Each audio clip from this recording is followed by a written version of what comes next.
So before installing SLiCAP, symbolic Python is not very fast. And especially what you need to do in linear circuit analysis is invert matrices, and Maxima is much better in this. So Maxima is a computer algebra system you need to install. If you click here, you see exactly where it is and how it works on all platforms, Windows, Macintosh, and Linux. It is easy to install, so you need to install it first. That's one. Then you can go to GitHub to the requirements page and see what you need for packages in SLiCAP. Most of the packages are standard available if you are working under Windows, and then install Anaconda as platform for SLiCAP. The only thing that is missing, maybe that I found was missing, was in place.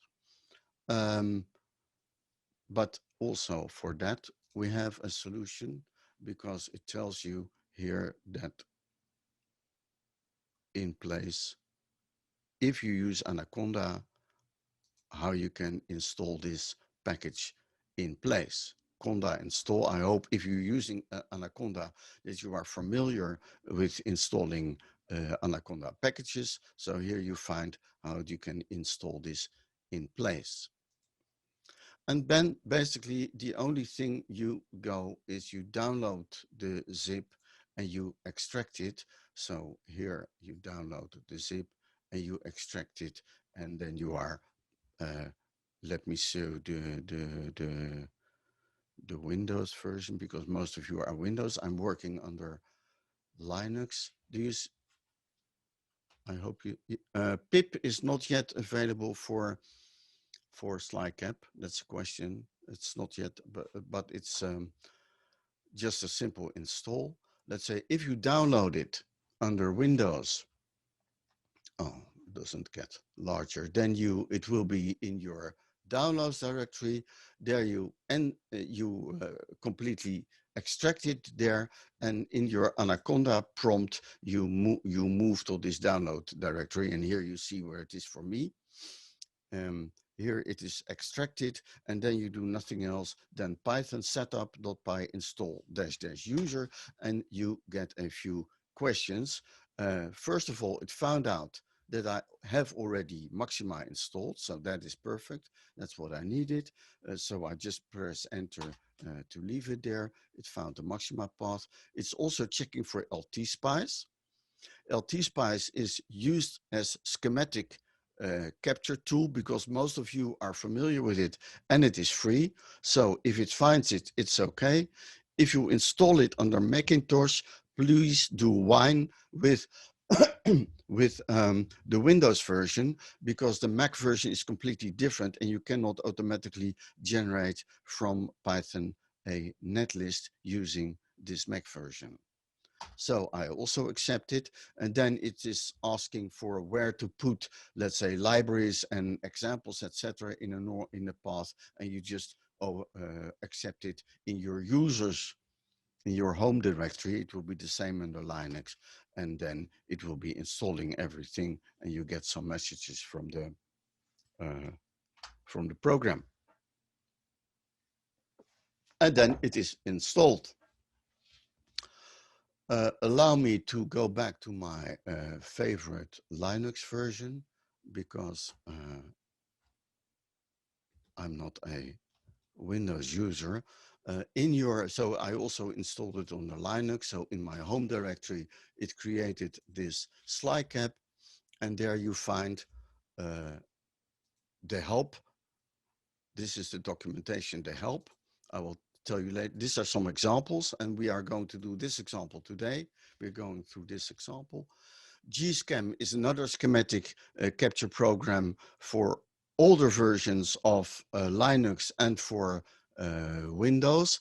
Lepton Ada is a new branch of Gschem, so it's for newer versions of Linux. Lib is the library with some styling information and SLiCAP libraries with models. and Ltspice is the directory with all your symbols that can be used in Ltspice to create uh, a schematic for SLiCAP. So if you install, there is a help. Let's go to the website again, and let's go to home. There's tutorials, and here is a tutorial how to draw a circuit for in Ltspice for SLiCAP, because you have to use these models, and there's also a tutorial how to use. So here it says it's very simple. There's not much. And here is install and configure Ltspice for schematic capture. So this is also, let's say, very easy to go through.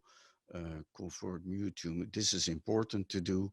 And attach your symbol library, what I just explained, where you find the symbols, because you can only draw schematics for SLiCAP with SLiCAP symbols.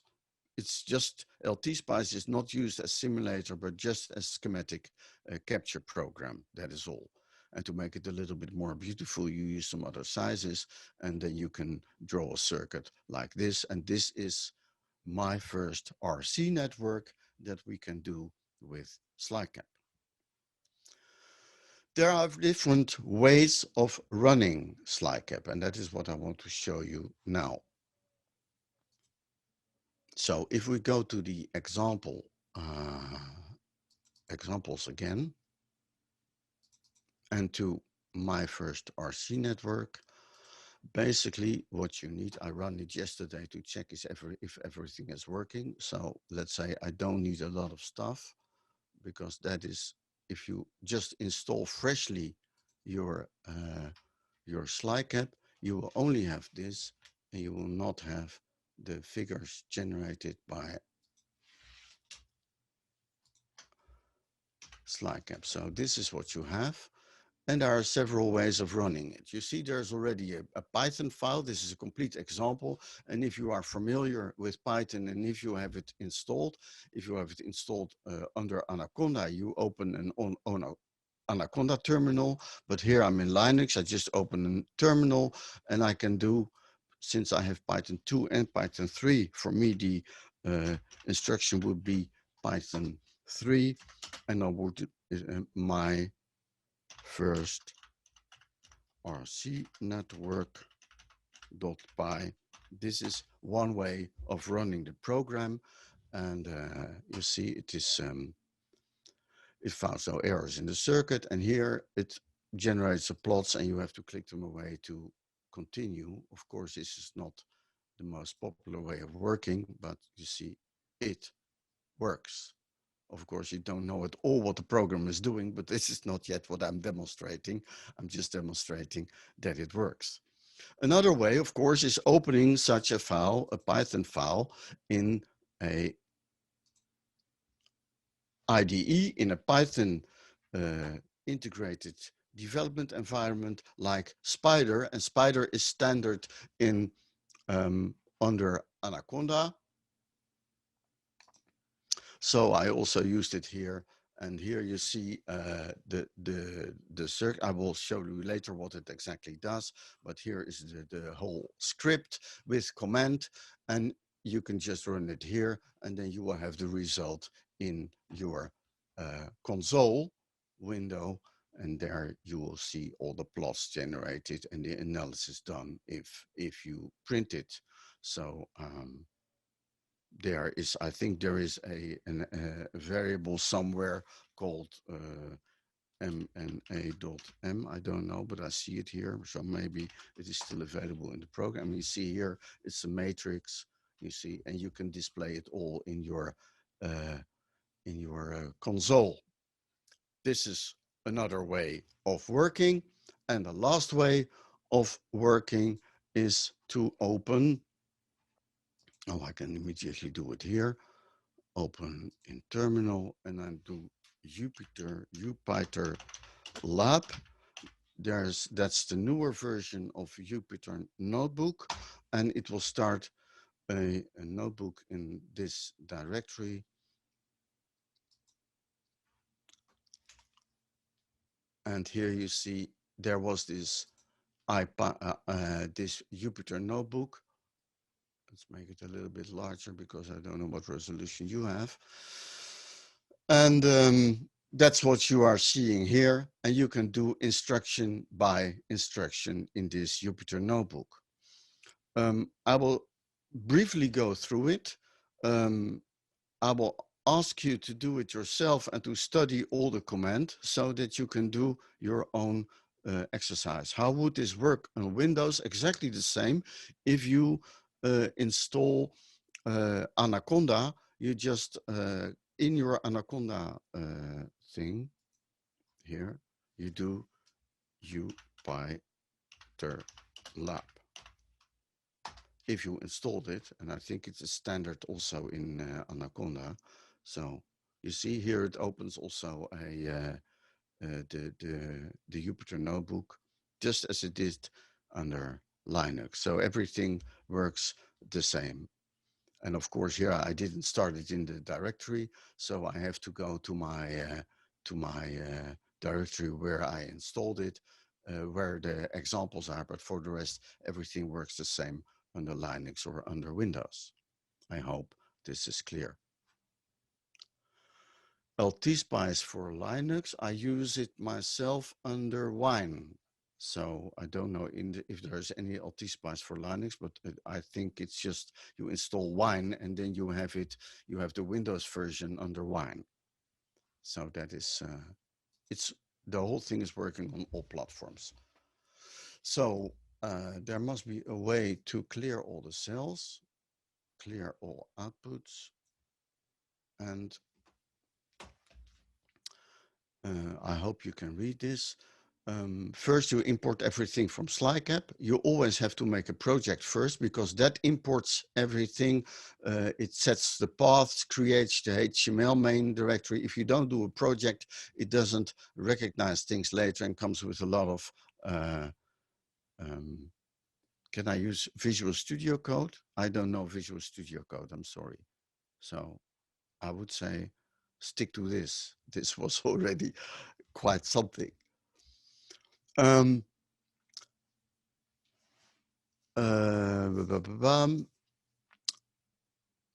Let's say, first of all, let me run this under Python, under Jupyter Notebook. So run all cells and show you, because under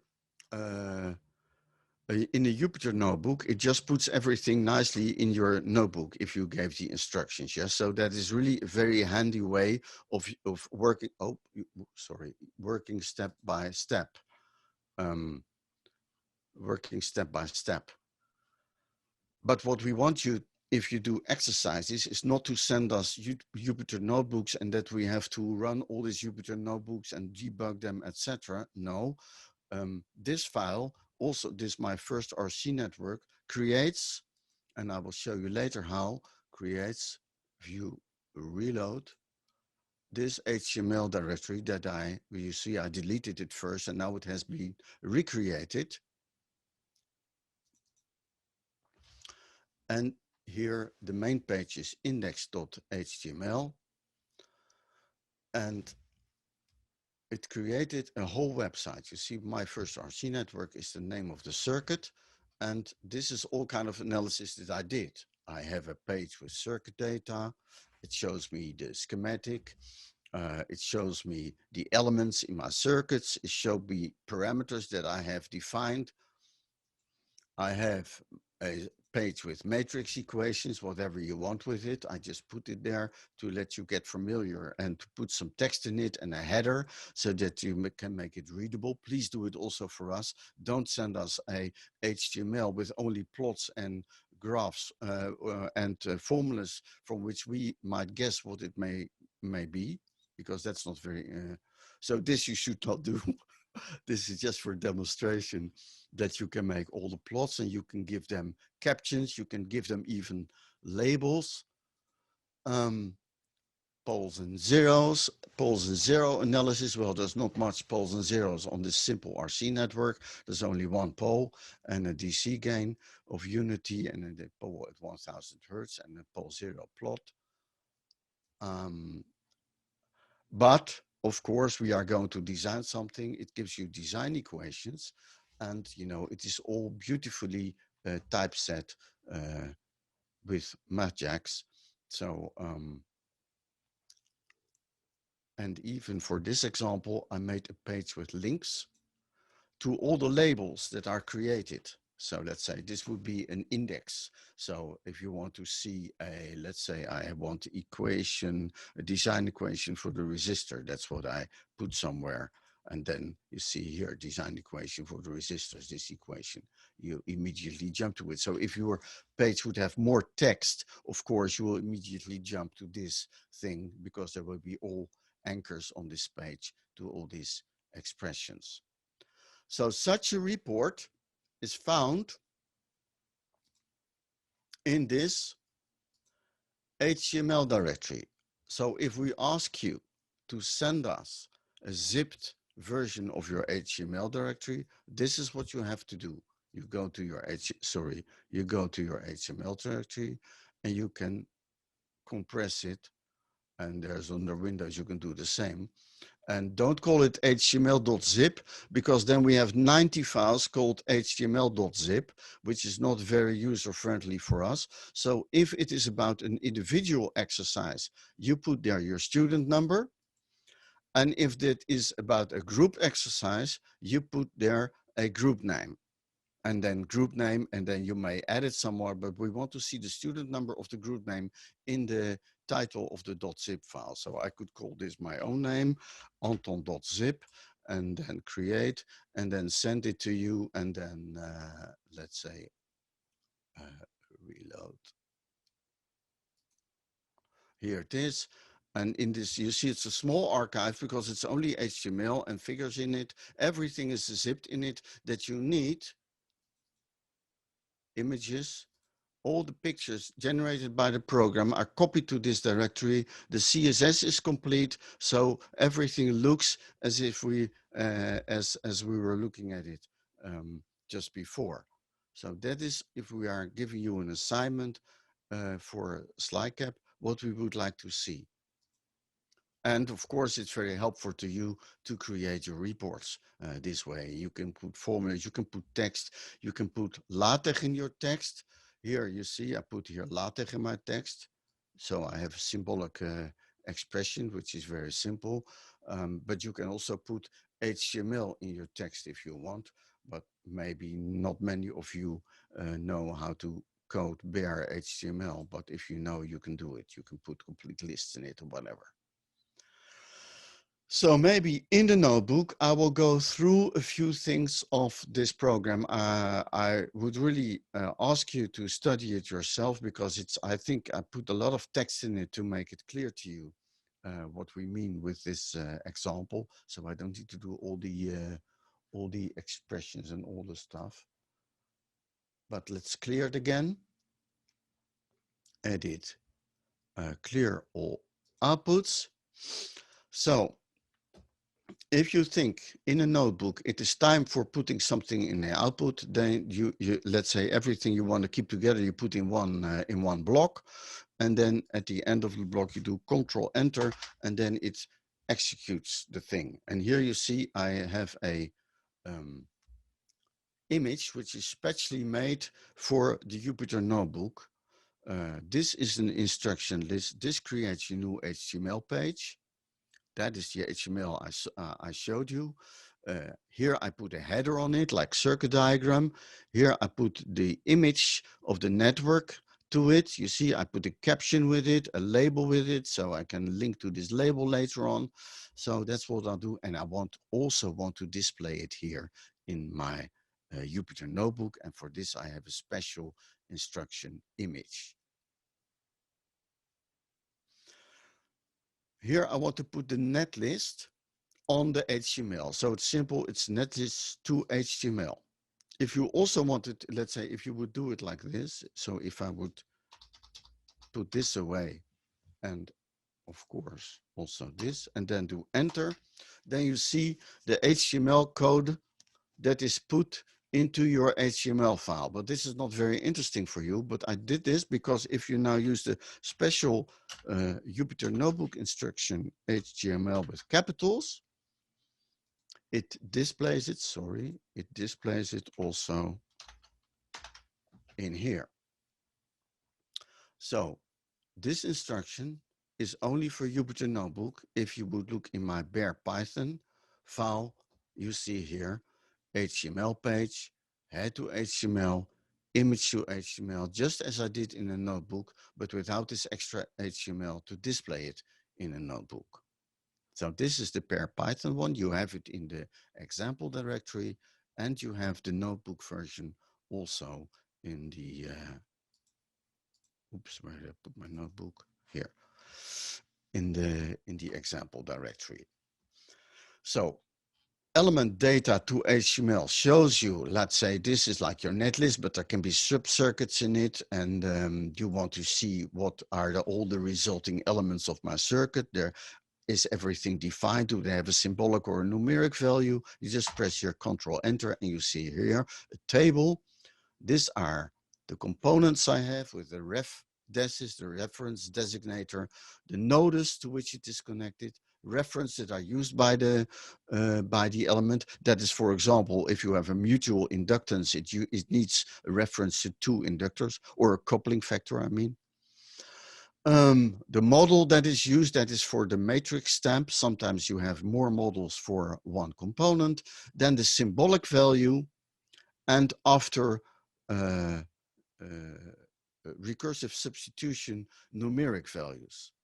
If all components, if things or parameters do not have numeric values, you cannot plot. You can try it though, but you get error messages. So here there's, for the check, params to HTML, it helps you check the parameters and see here, for example, I have a symbolic expression for the capacitor, but I also gave it a numeric value, and that is in the circuit. You see here in the circuit, I have a .param, which is just a normal SPICE instruction, R equals 1K, C, and you see between curly brackets the expression for C. It is related to R and a cutoff frequency, and the cutoff frequency is 1 kilohertz.